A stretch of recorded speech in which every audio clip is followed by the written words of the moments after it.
La Corte Constitucional tramitará la acción de demanda de inconstitucionalidad en contra de la ley de lavado de activos que presentó la Asamblea Nacional y mientras analiza el contenido, suspende su aplicación. La segunda barcaza turca que generará 100 megavatios arribó a Guayaquil como parte del plan gubernamental para aumentar la generación eléctrica. Los apagones se acaban desde hoy, según el anuncio que hizo días atrás el presidente. Sus pérdidas solo están calculadas desde septiembre y suman cerca de 1.800 millones de dólares, según el Ministerio de Finanzas. El Servicio de Rentas Internas elevó la base para declarar el impuesto a la renta y desde el 2025 será de $12.081 al año. Las multas de tránsito, las pensiones alimenticias y los montos de sanciones se reajustan desde enero con el nuevo salario básico de $470. El intento de un grupo de jueces para sacar de la presidencia de la Corte Nacional de Justicia a José Swing fracasó. La pugna ocurrió por la designación del delegado al Consejo de la Judicatura. El abogado del ex vicepresidente Jorge Glass pidió que sea internado en un hospital psiquiátrico por su trastorno mental y no sea juzgado en el caso Reconstrucción de Manabí. En Alemania, un conductor atropella a transeúntes en un mercado navideño y provoca un número indeterminado de muertos y decenas de heridos. Un nacimiento animado se exhibe en la Catedral de Guayaquil con miles de figuras en miniatura y es el más grande de Sudamérica. Leonardo Campana busca más minutos. El delantero ecuatoriano dejó el Inter de Miami buscando un nuevo desafío en el New England Revolution. Ecuaterra visitó la reserva biológica Hatun Sacha en Napo. Es un bosque húmedo tropical que se extiende a lo largo de 2.500 hectáreas y es el refugio natural para más de 4.000 especies de flora y fauna. Amigos, buenas noches, bienvenidos a Televistazo Estelar este viernes 20 de diciembre. Comenzamos ya con la información más destacada de este día. El Tribunal de la Sala de Admisiones de la Corte sí tramitará la demanda de inconstitucionalidad en contra de la ley para la mejora recaudatoria mediante el combate al lavado de activos que fue presentada por la presidenta de la Asamblea Nacional, Viviana Veloz. La Sala consideró que existen elementos de gravedad para otorgar la medida cautelar, pero hasta que el Pleno de la Corte se pronuncie, decidió otorgar esa medida cautelar de suspensión a la ley. La Sala aclaró que esto no significa un pronunciamiento sobre el fondo del asunto. Suspender la sesión por un tiempo de...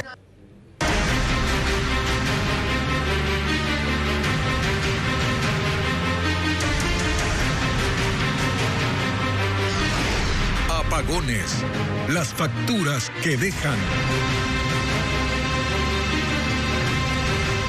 Hoy otra barcaza turca arribó a Guayaquil como parte de la incorporación termoeléctrica para enfrentar la crisis eléctrica.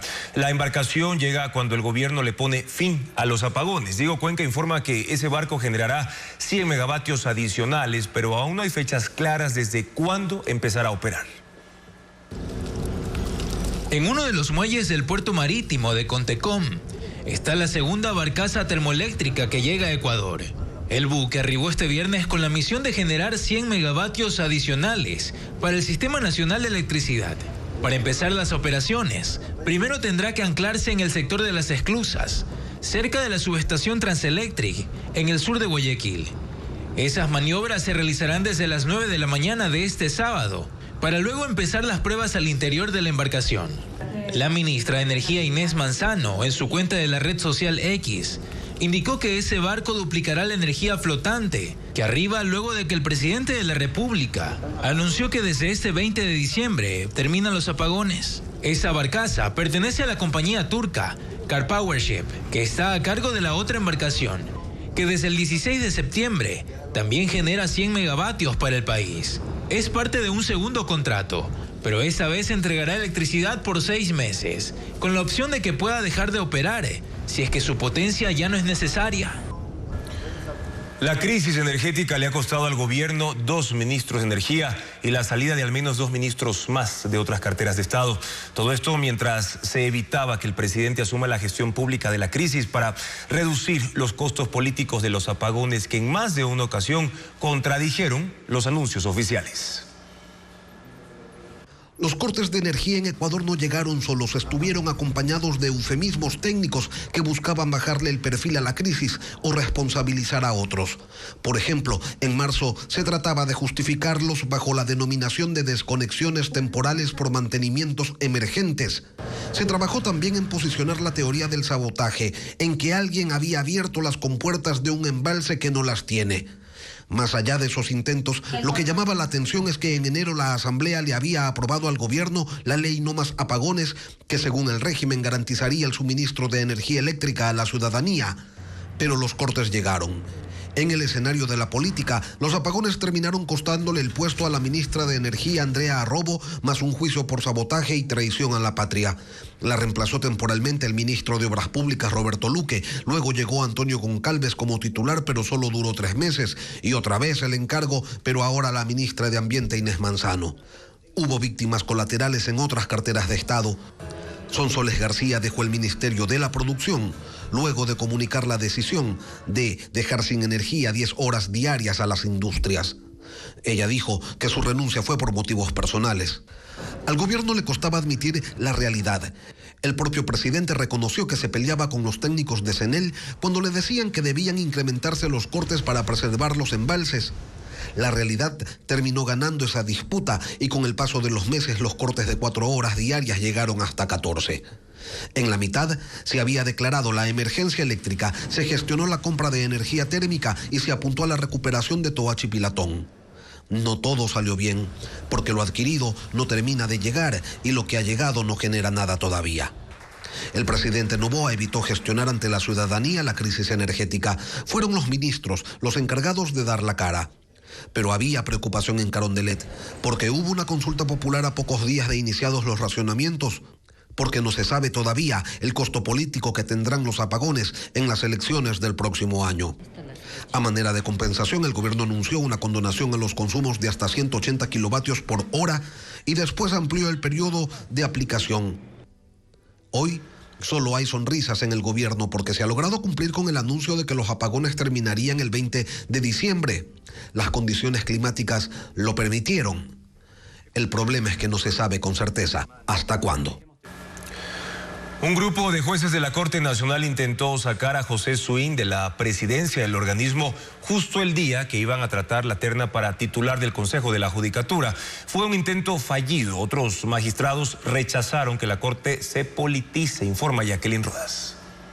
La elección del próximo titular del Consejo de la Judicatura generó una pugna en la Corte Nacional. Su presidente, José Swing, convocó al Pleno para tratar la terna, pero antes de que se instale la sesión, el juez Adrián Rojas propuso reemplazarlo. Es momento de dar paso a otro magistrado que, como usted, son de vieja data. Y me refiero al doctor Marco Rodríguez, al doctor Alejandro Arteaga y a la doctora Daniela Camacho. Lo secundaron 3 compañeros. Que inclusive vea la posibilidad de ya renunciar al encargo. Le propongo poner a consideración de este pleno su permanencia en el mismo. Ustedes saben que podemos hacerlo. Es una simple votación. El presidente Swing accedió a poner su nombre a consideración del pleno. Yo acojo esa petición. Si es que hay una moción, someto a votación para que se tome la decisión que sea pertinente. Pero otros magistrados rechazaron que la Corte se politice y que propongan sacarlo justo cuando se debe escoger los nombres para presidente de la Judicatura. Entonces ahí está la clara intención de por qué se quieren hacer las cosas así. Es un asunto político. No puedo creer que jueces de la Corte Nacional de Justicia, que se supone que todos tienen un nivel, estemos discutiendo esta situación en un pleno que está convocado para un punto específico.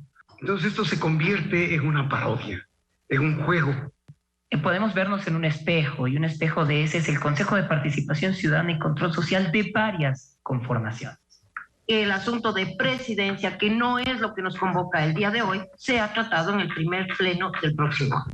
José Swing dio por terminado el tema. Hubo jueces que se levantaron y se fueron ante el fallido intento por sacarlo. Los que se quedaron decidieron que la terna se elegirá por consenso en una próxima sesión.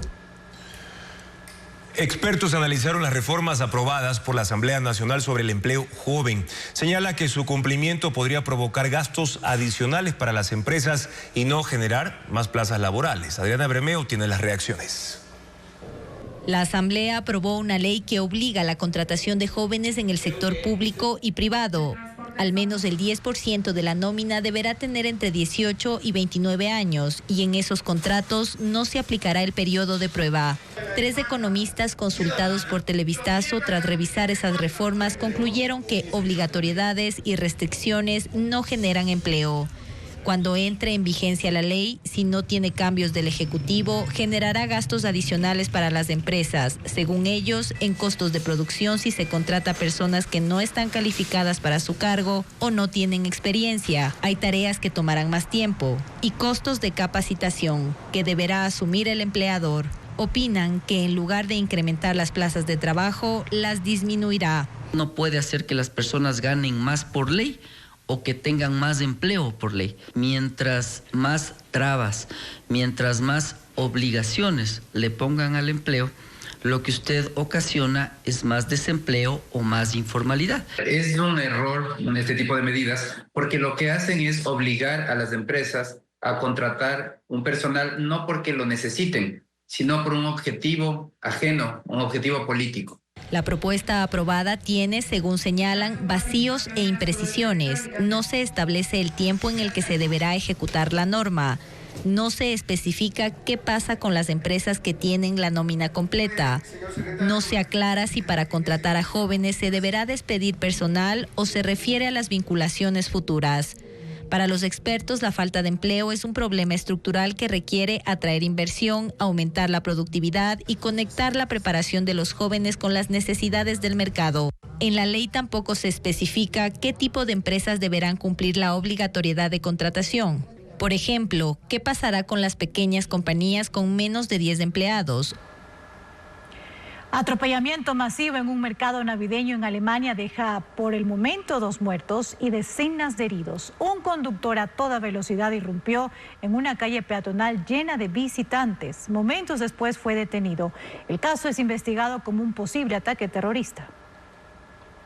La imagen muestra al auto atravesando el corredor peatonal de este mercado navideño en Magdeburgo, una ciudad a 150 kilómetros al oeste de Berlín. El sitio estaba lleno de personas que empezaron a correr. En la calle quedaron los cuerpos de las víctimas fatales y de los heridos que se contaban por decenas, entre 60 y 80 según reportes preliminares. Personal médico de emergencia dio los primeros auxilios y comenzó el traslado de los afectados a los hospitales. Las ambulancias iban y venían. Mientras que a pocos metros la policía detuvo al conductor que ocasionó la tragedia. Se ve cómo levanta las manos y se echa al suelo. Fue retenido en el lugar y luego llevado a una comisaría para el interrogatorio. Determinaron que se trata de un médico de 50 años, originario de Arabia Saudita, que llegó a Alemania en 2006. Ahora buscan saber si actuó solo o si es parte de una célula terrorista con planes para ejecutar otros atentados. Magdeburgo es una pequeña ciudad de 240.000 habitantes y como en otras localidades europeas, los mercados navideños son una tradición que concentran a centenares de visitantes cada noche.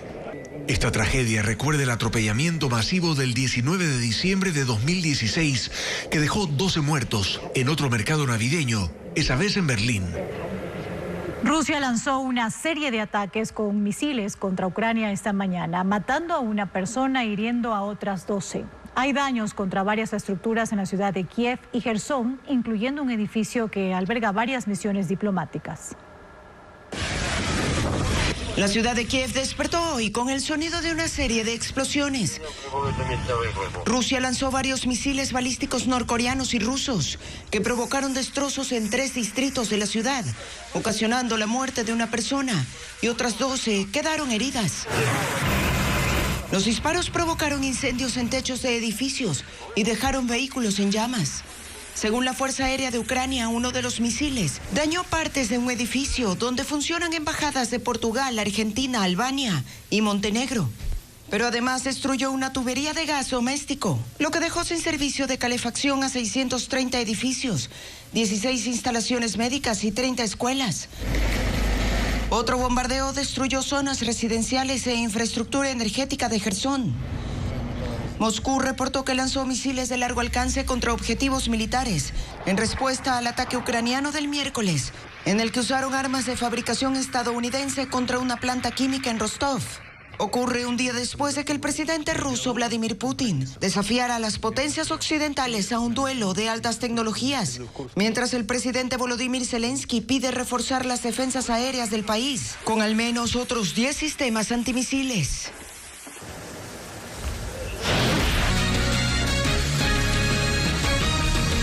Quienes ganen $12,081 al año o $1,007 mensuales pagarán impuesto a la renta en 2025. El Servicio de Rentas Internas publicó la tabla de este tributo este viernes y Adriana Bermeo en el siguiente reportaje detalla los montos.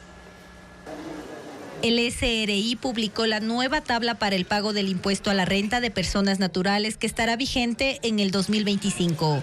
La base imponible pasa de $11,902 a $12,081. El cálculo se realiza basado en los ingresos del trabajador durante el año, sueldos, bonificaciones, comisiones, horas extras y utilidades, sin tomar en cuenta el aporte a la seguridad social. La tabla queda así.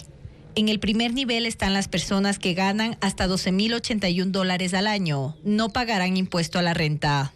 Luego, aquellos cuyo ingreso anual está entre $12,081 y $15,387. El impuesto a la renta será del 5% del excedente.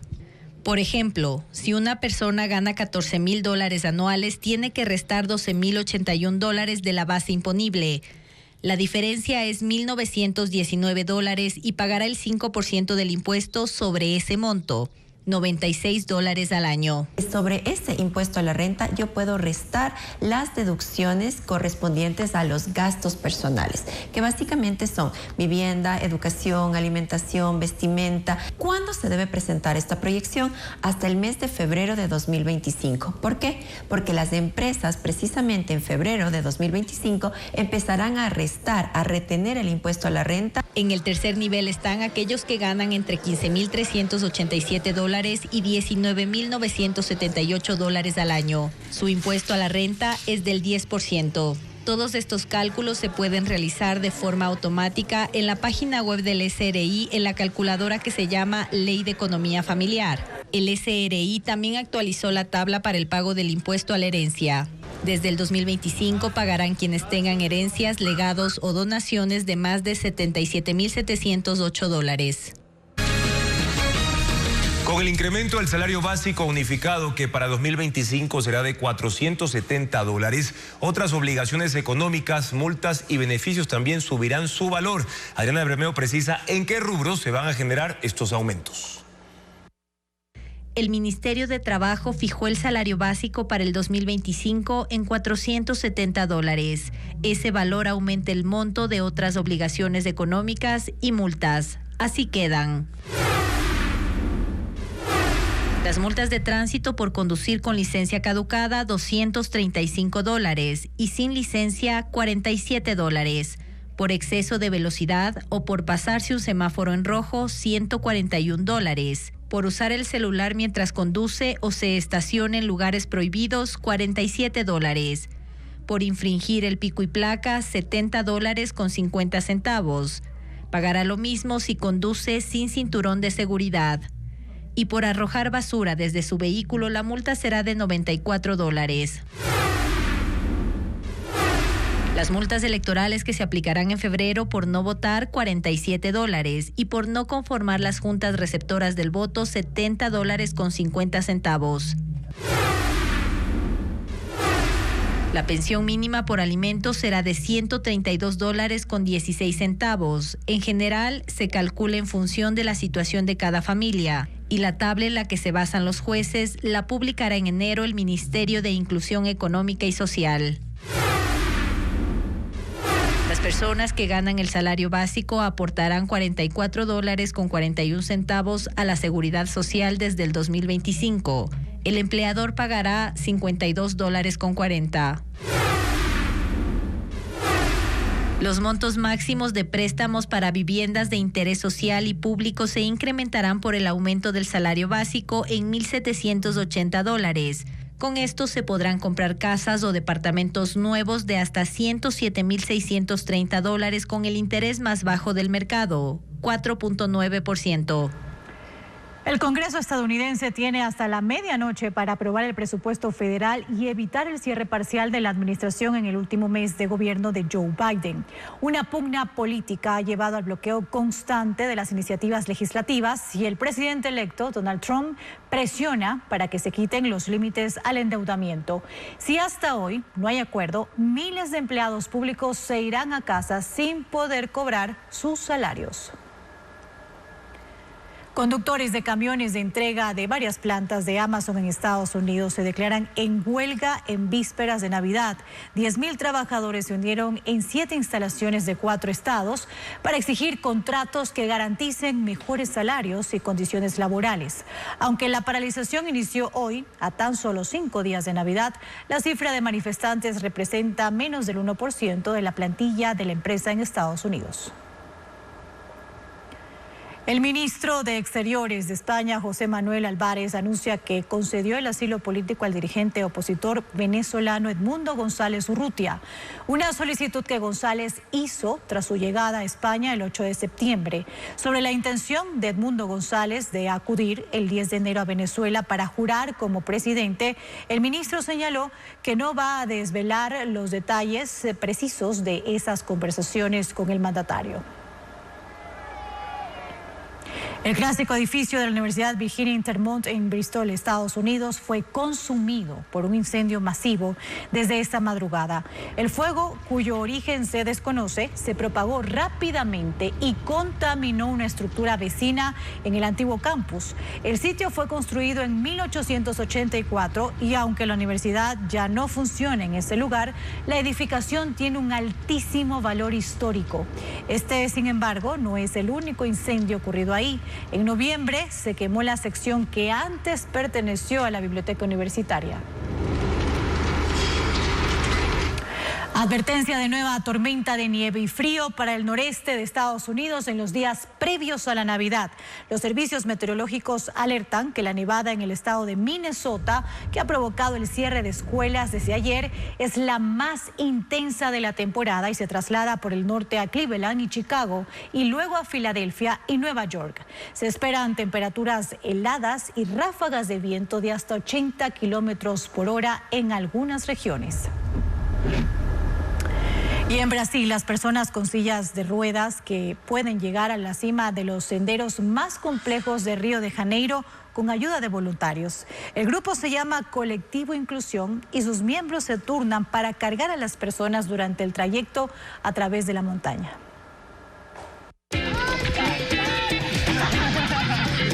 Con voluntad, espíritu aventurero y trabajo en equipo, este grupo del Colectivo Inclusión ayuda a personas con discapacidad a subir por Pedra da Gávea, uno de los senderos más complejos de Río de Janeiro en Brasil. Son guías y aficionados que se comparten el peso del pasajero y su silla de ruedas diseñada para montañismo y que da un poco de facilidad para su traslado entre árboles y rocas. Es un viaje de 8 horas que incluye tramos donde se necesita equipo de escalada. La excursión más reciente la hicieron con Ezequiel Daluz, un paratleta del sur de Brasil que viajó 1.000 kilómetros. Estuvo en lista de espera por mucho tiempo. Yo estoy desde 2021. Llevo haciendo cola desde 2021 para estar hoy aquí en Pedra da Gávea, junto a este grupo que promueve la inclusión. Es la realización de un sueño, dice. El colectivo comenzó hace 3 años y desde entonces ha llevado por senderos de Río a más de 50 personas con discapacidad. En Estados Unidos, un niño de 8 años se convirtió en héroe inesperadamente cuando salvó a un compañero. Las cámaras de seguridad del comedor de una escuela de Arizona captaron a uno de los estudiantes ahogado con la comida. Uno de sus compañeros se dio cuenta y de inmediato lo abrazó por la espalda y presionó sobre su ombligo, en un movimiento conocido como maniobra de Heimlich. El pequeño fue premiado con un diploma por salvar una vida, aunque dice que él solo ayudó a su amigo que estaba en problemas. El traje rojo y blanco de Papá Noel llena de alegría a los niños en distintas partes del mundo. En Estados Unidos, Santa visitó un hospital pediátrico. En Jerusalén tiene su residencia oficial de Medio Oriente y en España surfió en las Islas Canarias. Merlis González con las imágenes de estos emotivos y divertidos momentos.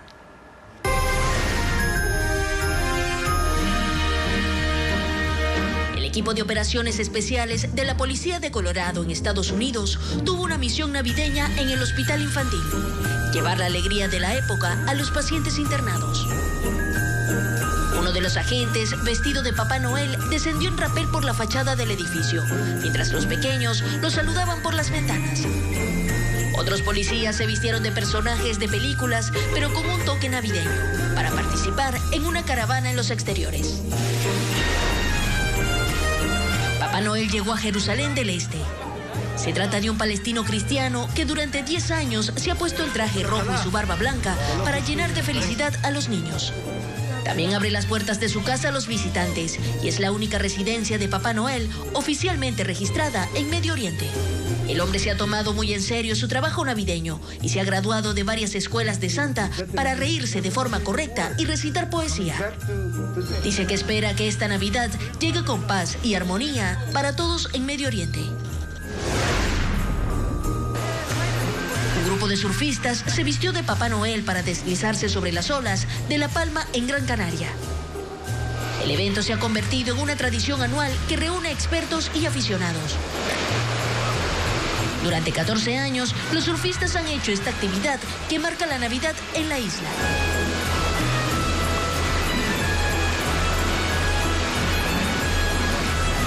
Revisamos ahora la información meteorológica para mañana, para este sábado en el país. En la región amazónica se pronostica una temperatura máxima de 32 grados y una mínima de 22 grados, además de un índice UV de entre 6 y 10, considerados alto y muy alto. Revisemos ahora cuáles son las previsiones para la sierra. En la región interandina se alerta de una temperatura máxima de 19 grados centígrados y una mínima de 2 grados, principalmente en la noche y en la madrugada, bastante frío. Sin embargo, también habrá una radiación ultravioleta máxima de 11, que en la sierra significa extremadamente alta. Pero ¿qué pasará en la costa? Ahí se espera una temperatura entre 32 y 23 grados centígrados con una radiación de nivel 7, que significa alto. Ahora, el Instituto de Meteorología pronostica lluvias de variable intensidad con tormentas y ráfagas de viento en gran parte del país hasta el 23 de diciembre.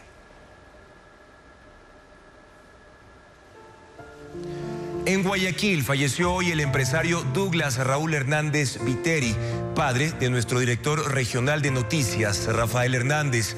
La familia de Televistazo expresa sus más sentidas condolencias a él y a su familia por tan sensible e irreparable pérdida.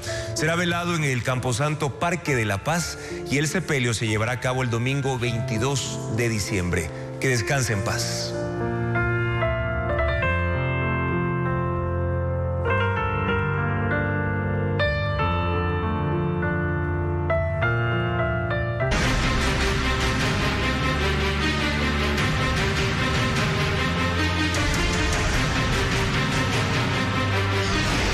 Apagones, las facturas que dejan.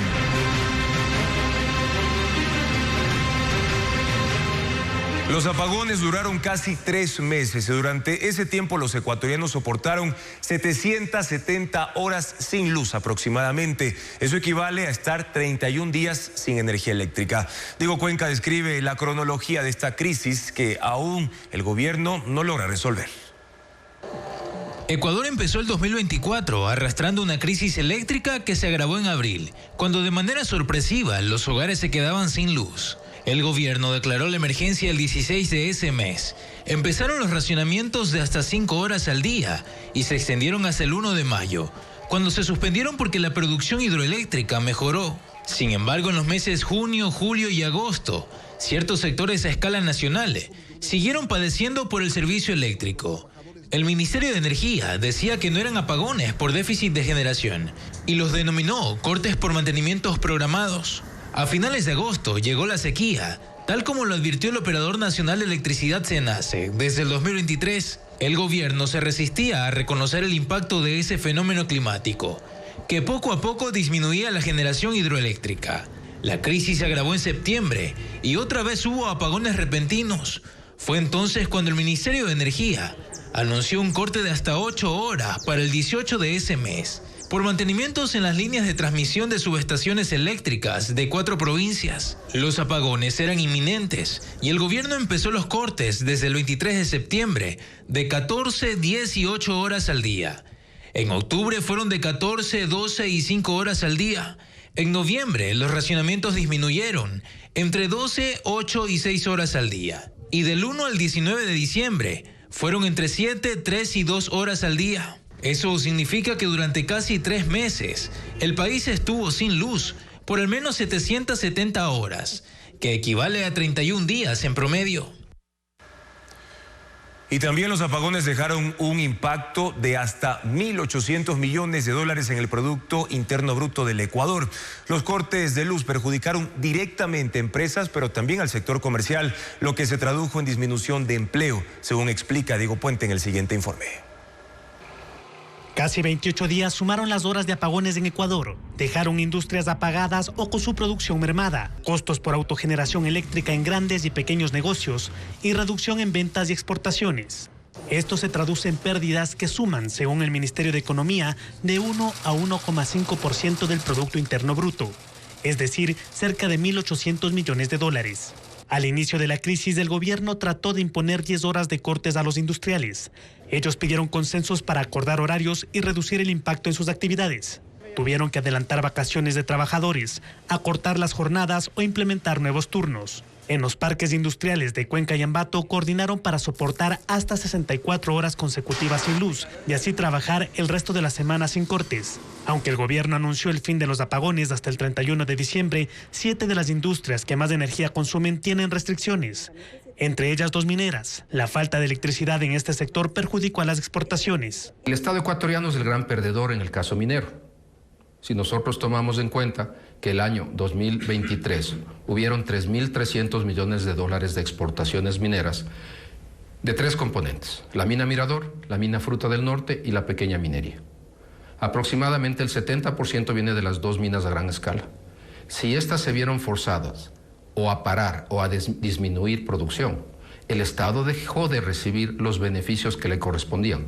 En el un caso 50% y en el otro caso 52%.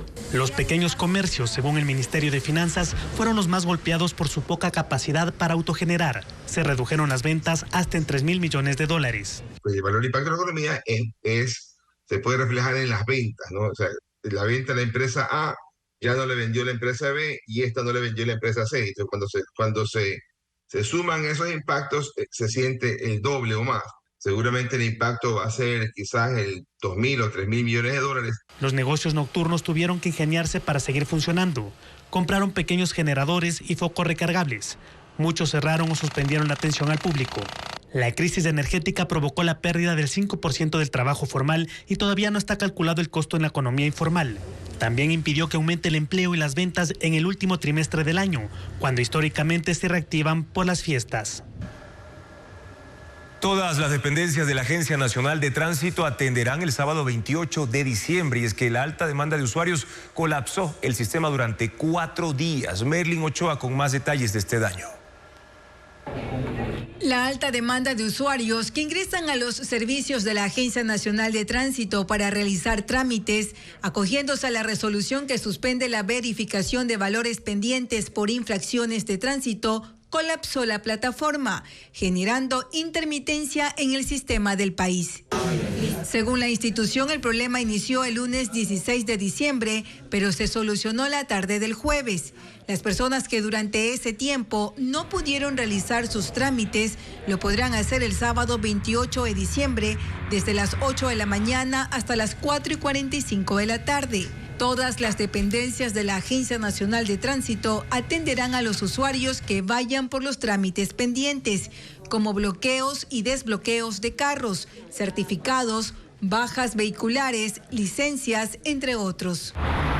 En un comunicado, la ANT indicó que quienes tengan que hacer procedimientos relacionados con las licencias no deben reagendar las citas en el sistema, solo tienen que acercarse con el turno anterior impreso y todos los requisitos para ser atendidos. Esta mañana Ecoavisa hizo un recorrido por 5 agencias del país y constató que no hubo inconvenientes, pero la institución aún no determina la cantidad de usuarios que resultaron afectados durante los 4 días que hubo fallas en el sistema.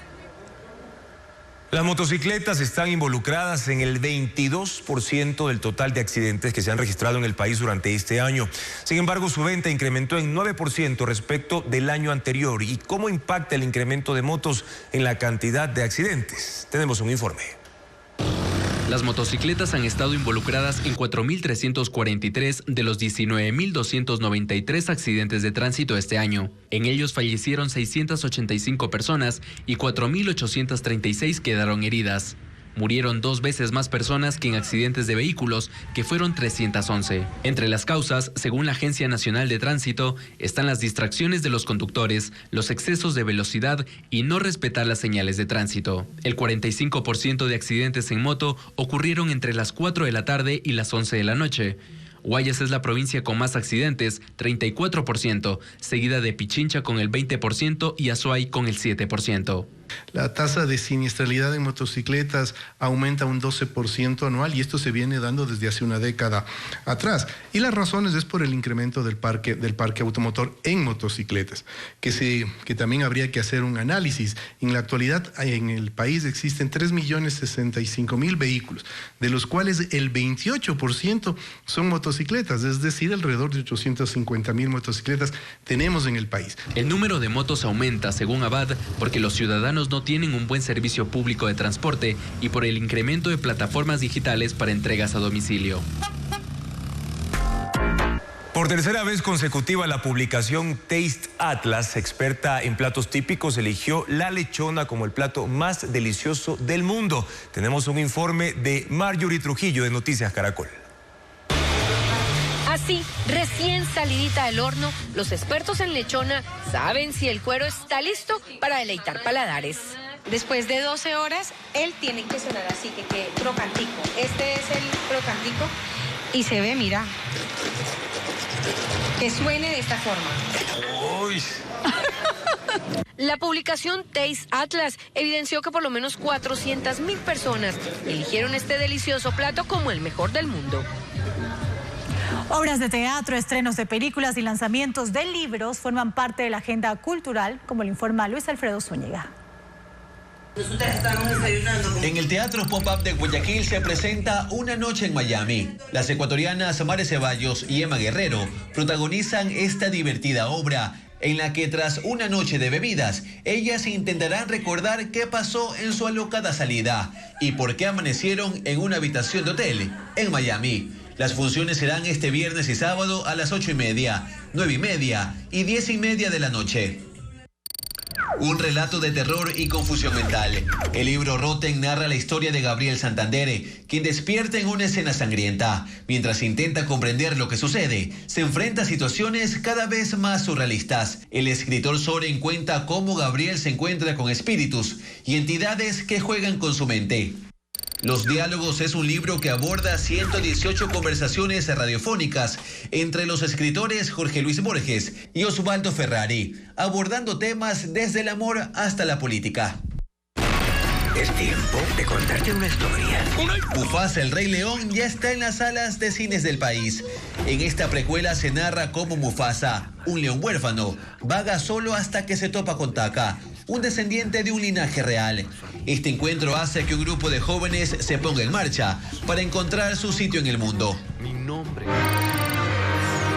El Museo Catedral Vieja de Cuenca será el escenario en el que se presentará un concierto navideño a cargo de la Orquesta Sinfónica de la ciudad y el Coro Juvenil del Conservatorio Nacional José María Rodríguez. El espectáculo será el sábado 21 a las 4 de la tarde.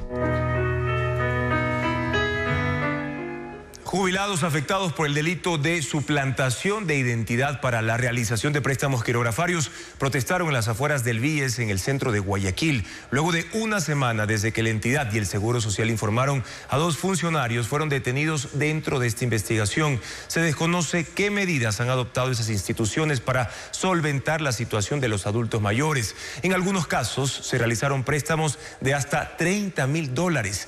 5 de 6 préstamos hechos irregularmente fueron acreditados al mismo banco. Jorge Glass quiere dejar la cárcel La Roca y ser internado en un hospital psiquiátrico. Lo solicitó su abogado ante el juez del caso Reconstrucción de Manabí. Hoy empezó la audiencia preparatoria de juicio por peculado, informa Jacqueline Rodas.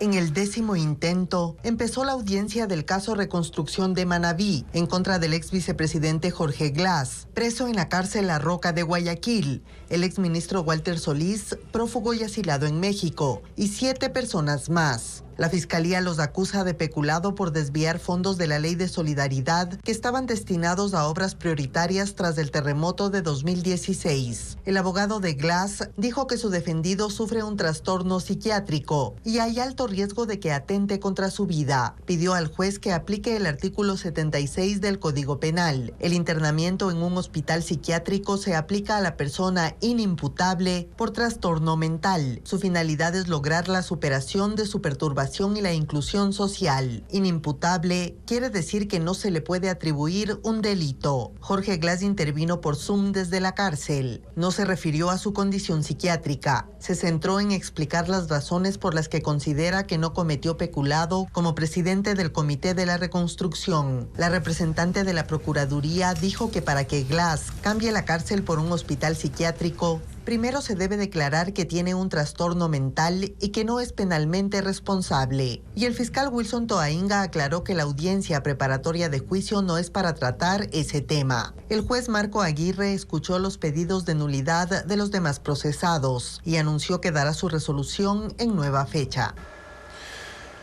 En la parroquia Anconcito, perteneciente a Salinas, el gobierno busca construir la cárcel de máxima seguridad que antes estaba proyectada en Archidona. Este importante puerto pesquero tiene una población de 15.000 habitantes y se ubica a 131 kilómetros de Guayaquil, aproximadamente 2 horas en vehículo, como lo informa ABC Granja.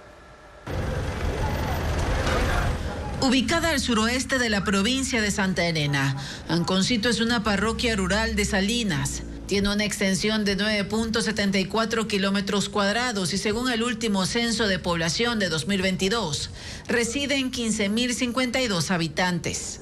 A escala nacional es conocida por ser un importante puerto pesquero, puesto que su ubicación territorial favorece a sus pobladores a ejercer esta labor. La mayoría vive de la pesca y la agricultura, aunque un 30% sale a localidades cercanas a ejercer el comercio y también reciben turistas.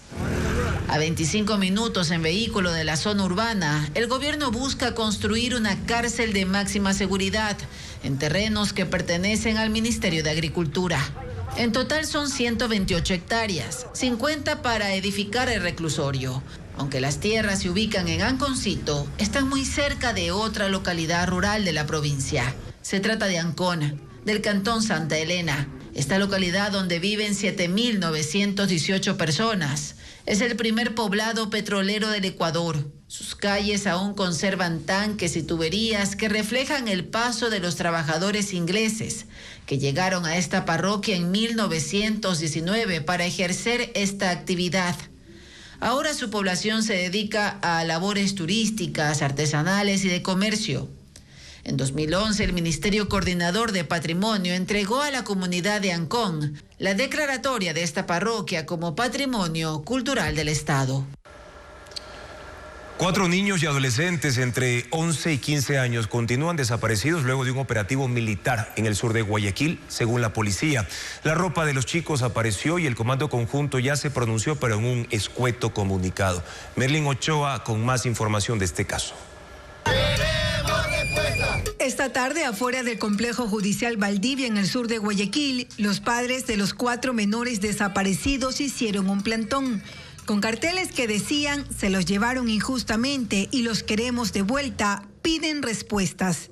Una fuente policial confirmó a Ecuavisa que la noche del 8 de diciembre un operativo militar se instaló cerca de un centro comercial al sur de la ciudad. En medio de un procedimiento que aún no ha sido aclarado, los militares se habrían llevado a los 4 menores entre 11 y 15 años hasta la parroquia Taura a 1 hora de Guayaquil, según la investigación policial.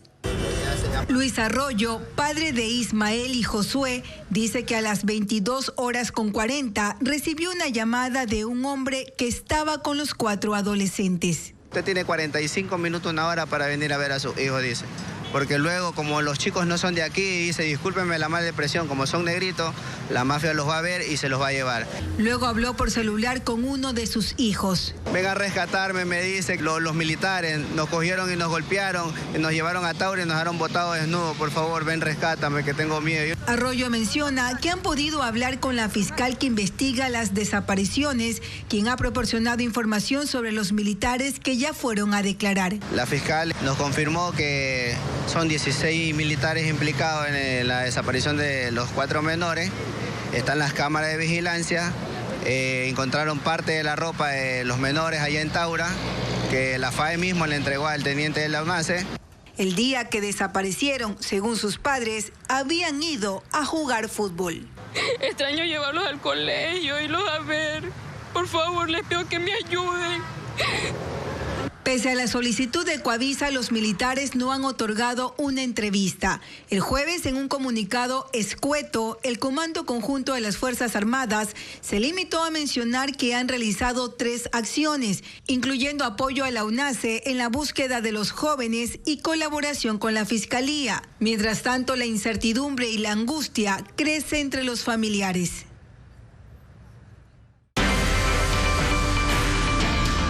Cadena solicitada por el Consejo Nacional Electoral. Un ecuatoriano fue galardonado por la NASA tras hackear sus sistemas como parte de un proyecto para detectar vulnerabilidades y solucionarlas. En el mundo, anualmente, solo 10 expertos lo logran. En la siguiente nota les contamos los detalles de este reconocimiento. Él es un hacker que vulneró los sistemas de la NASA y accedió a información clasificada. Jaime Murillo nació en Babahoyo y detectó errores en el sistema de la agencia estadounidense que se dedica a la exploración y la investigación del espacio. Solo 10 expertos lo logran cada año en el mundo. Al día siguiente la NASA tuvo que cerrar varios sitios para poder parchar. Parchar significa arreglar la vulnerabilidad. Tenía el control de los sistemas en mis manos.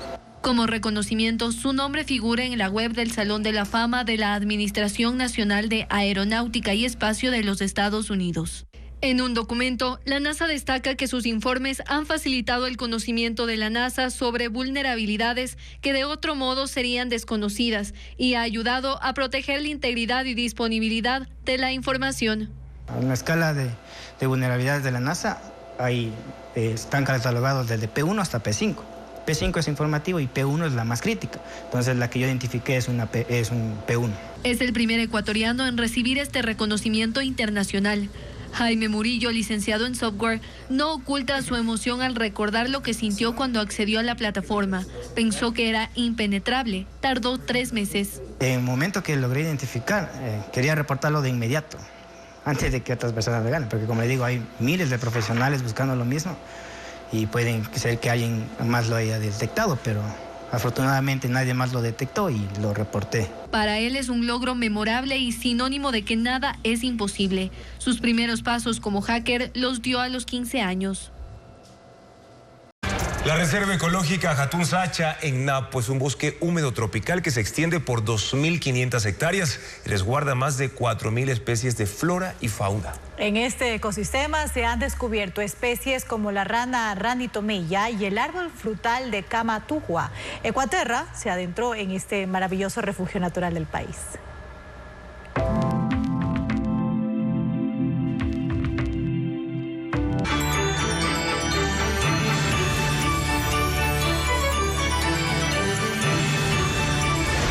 Pesebres, colecciones de fe.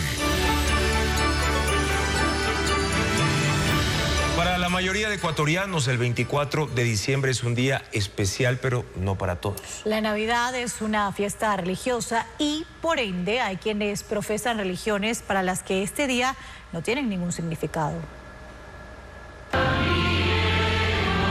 Para un testigo de Jehová, que el calendario marque 24 de diciembre no significa nada especial. Es un día normal, hacemos nuestras actividades normales porque no celebramos la Navidad.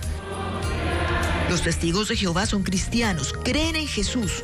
De lo que dudan es de su fecha de nacimiento. Es una fecha que no tiene un registro bíblico. Ni los apóstoles ni los primeros cristianos celebraron la Navidad. Para ellos lo que realmente vale la pena recordar no es cuándo nació Jesús, sino cuándo murió. Y eso lo hacemos año a año, analizando y profundizando en el sacrificio que Él hizo, en dar su vida como sacrificio vivo a favor de todos los seres humanos. Los testigos de Jehová no son los únicos, hay otras religiones, los judíos por ejemplo, para los que tampoco existe la Navidad. No sienten a Jesús como un Mesías, así que no celebran su nacimiento, pero casualmente, este 25 de diciembre también van a estar de fiesta. Comienza una de sus mayores celebraciones. Se llama Hanukkah, son 8 días y 8 noches, y Hanukkah festeja algo que ocurrió hace 2163 años, cuando los judíos lograron conquistar Israel otra vez. Hanukkah no siempre comienza el 25. No, a veces una semana antes, una semana después. Pero siempre es a finales de diciembre. Las familias judías encienden una vela cada noche por 8 noches. Se va aumentando una vela adicional cada noche. Eso simboliza, por supuesto, lo que cada ser humano debería cada día buscar, aumentar y ser un poco mejor de lo que él mismo era el día antes. La Navidad no se celebrará entonces en todos los hogares ecuatorianos porque cada religión tiene su tradición propia.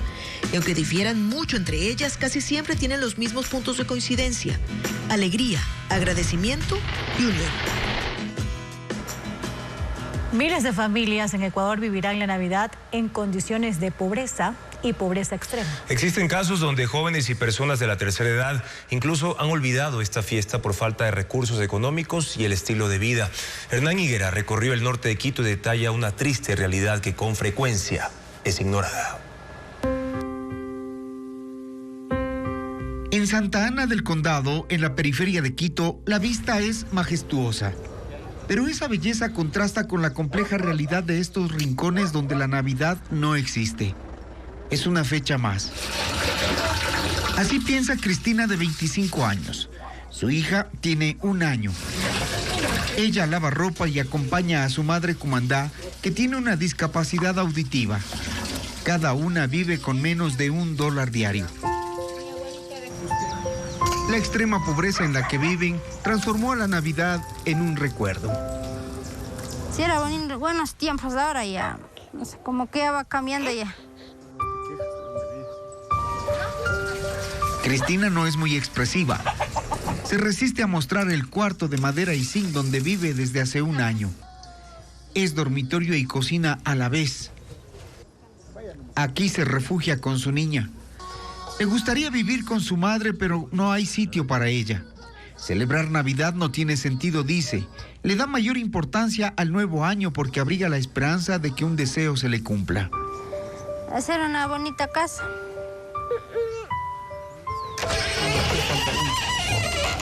Y el sueño cambiaría también la realidad para su madre, que en una casa de adobe también tiene un pequeño espacio donde cocina y descansa.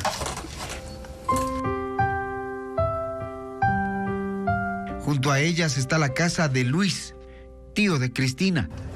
Él se dedica a sembrar al ritmo que le da su edad. También tiene una discapacidad y las fuerzas ya no le alcanzan para reparar la casa que lo acogía. La humedad ha hecho estragos.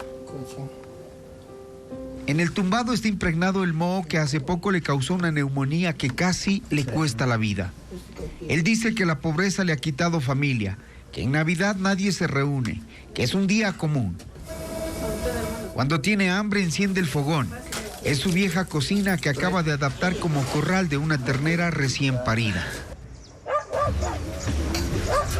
En este rincón encima de Quito está María Quimbiulco. Es vecina de Cristina, Comandá y Luis. Ella ve por estas personas, sabe sus necesidades. Para comer es lo que no tienen ellos. Muchas veces, a veces creo que comen una sola vez al día o a veces no creo que comen. No saben qué es Navidad porque no tienen para reunirse, todo eso. Es una familia en penuria y aunque están cerca, cada uno vive en soledad y a su suerte. En Guayaquil se levanta el nacimiento animado más grande de toda Sudamérica. Está en la catedral y los visitantes pueden observar una representación de la historia de Jesucristo, desde la boda de José y María hasta la huida de la Sagrada Familia a Egipto. No es ni de lejos el nacimiento típico con la Sagrada Familia a un lado y los animalitos al otro. Esto es, en realidad, una recreación en miniatura de cómo era la vida en el Belén de Jesús, con pastores ordeñando sus vacas, con los hombres separando los frutos secos de las cáscaras, con las mujeres hilando o regando las plantas o dando de comer a las gallinas. Todo representado con un nivel de detalle extremo, como para permitir al visitante adentrarse en ese mundo de hace más de 2000 años. En el camino, mientras se recorre la exposición, está representado el momento de la Anunciación, con el arcángel Gabriel informando a una joven virgen que se convertiría en la madre del Hijo de Dios. Más allá, el mismo ángel despierta a José para confirmarle que lo que María cuenta es cierto. Y unos pasos más adelante están los dos, María y José, casándose en Nazaret. Con cada paso las figuras siguen contando la historia. Un matrimonio joven llegando a Belén para empadronarse y un parto sorpresivo en el que nadie quiso ayudar. José y María buscando refugio y los parroquianos cerrándoles la puerta en la cara, mientras alrededor la vida del pueblo sigue. Anochece, llega la tormenta y cae la lluvia. Dentro de las casas de Belén las familias continúan con su rutina, sin saber que bajo un pesebre a pocos pasos estaban haciendo un niño que cambiaría la historia del mundo. Es una exposición completa, cuyo montaje tomó más de 2 meses y que está hecha completamente por manos ecuatorianas. De la Fundación Padre Jimmy Arias de Loja, 20 años tienen ellos con este nacimiento y es la primera vez que tenemos la oportunidad de tenerlo en Guayaquil. Vemos cómo ellos viven, trabajan en el día, tenemos la luz naranja que es el atardecer y la luz azul que es la noche, donde las tormentas se activan con las nubes, teniendo lluvia, teniendo relámpagos y truenos. La exposición no termina con el nacimiento de Jesús. También se representan momentos como su presentación en el templo o, ya más grande, su discurso ante los sabios y los doctores. Por eso, decir que este es un nacimiento más sería insuficiente. En todo caso, es una obra digna de admirar. Está en la Catedral de Guayaquil. Hay que pagar para ingresar. Un valor, una donación de $3 para adultos, $1.50 para niños. Y está abierta todos los días, de 9 de la mañana hasta las 6 de la tarde. Y así finalizamos esta emisión de Televistazo Estelar, agradeciendo siempre su sintonía y confianza. Los esperamos mañana a las 7 de la noche por la señal de Ecuavisa con más noticias. Y también la información siempre actualizada continúa este fin de semana en las redes sociales de Ecuavisa y en nuestra página web ecuavisa.com. Gracias, amigos, por habernos acompañado. Buenas noches.